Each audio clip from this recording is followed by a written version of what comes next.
You got one for us tonight too? What's the subject? Luck. Yeah. Okay, good.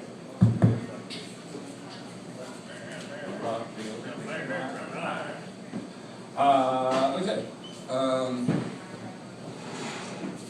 I thought this was really appropriate.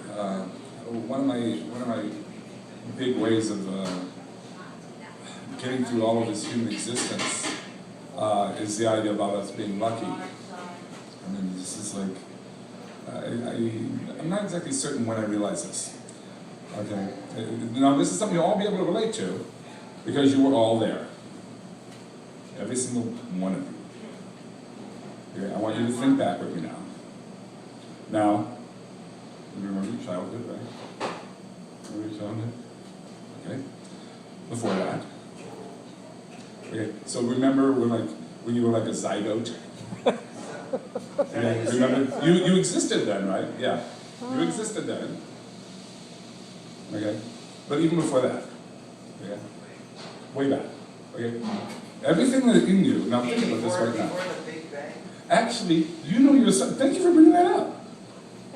Actually, about like everything from iron on down in the elemental chart that's in your body were created in the Big Bang, or still continue to be created every day in a star. Our star is creating iron every day.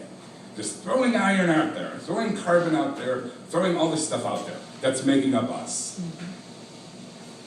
Anything above that, like magnesium, some trace elements, all those other little parts of us, those are all, the things that are created in supernovas. Super explosions. So now you have to understand this. Now you really have to think about this. Every single piece of you, every single molecule of you existed and was created in a star someplace millions, hundreds of millions of years ago. Every single one of them. And whether we like it or not, whether you believe in God or not, whether you believe in a big hairy monkey, I don't care what you believe in, a muffin, I don't care what you believe in, a great spirit, Gaia, interconnected molecules, whatever it may be, after this thing here is done, it will once again disperse all these things out again. All the iron will go back out in the universe, get absorbed, of those hydrogen molecules, those carbon, the magnesium, all the calcium that's in your bones, all of that will eventually get absorbed into something. If not some little wormy critter or some bacterial life form, it's all going to go back out there, and when the sun explodes, it'll all get swept up in that, and it'll still exist. Every single bit of it will still exist in some form then. So here we are, this immortal stuff now, that's existed for billions of years, will exist afterwards. God, how meaningless is that?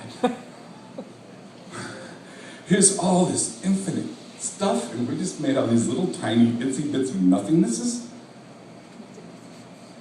that there are countless of, and we look out there and there are billions of galaxies that we see. Well, first off, just the fact that when I was a kid, we only knew there were 8 planets: Mars, Venus, Mercury, Venus, Mars, Jupiter, Saturn, Uranus, Neptune, 9 planets. And then we now understand every day I have a little thing on my computer that says 3,847th exoplanet found, planet around a star someplace else. And we look out and we see, wow, we have millions of stars in our galaxy.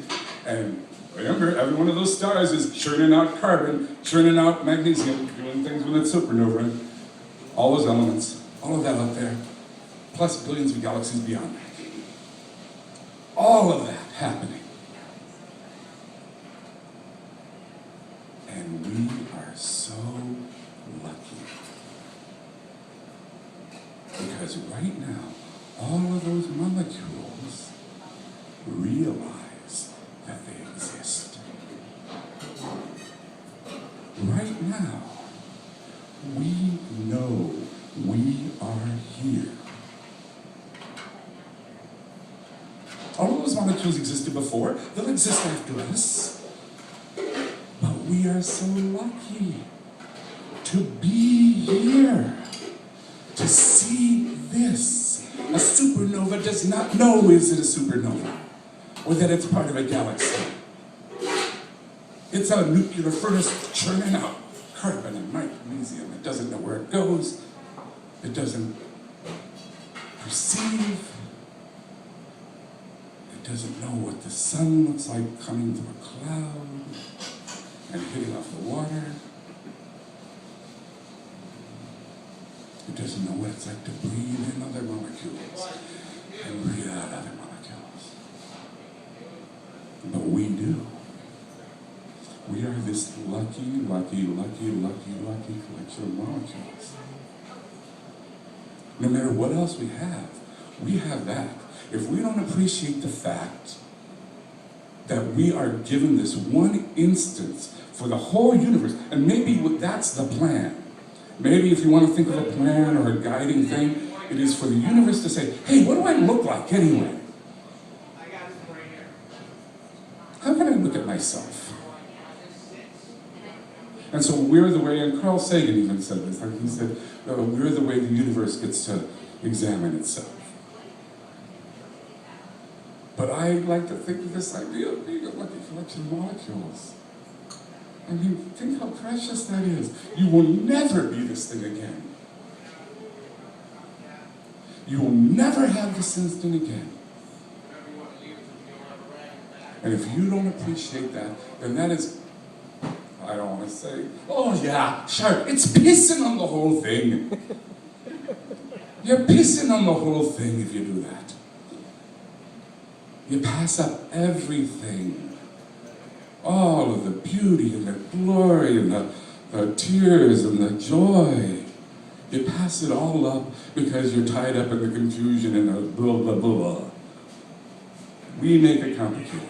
You are a lucky collection of molecules. Appreciate it every single day. Let other people appreciate it in themselves too. You are lucky to be here. No matter how miserable it feels today, when the sun rises tomorrow morning, it will be a new day. And you will be a new collection of molecules. You'll have a new way of looking at the world. Okay, that's my lucky.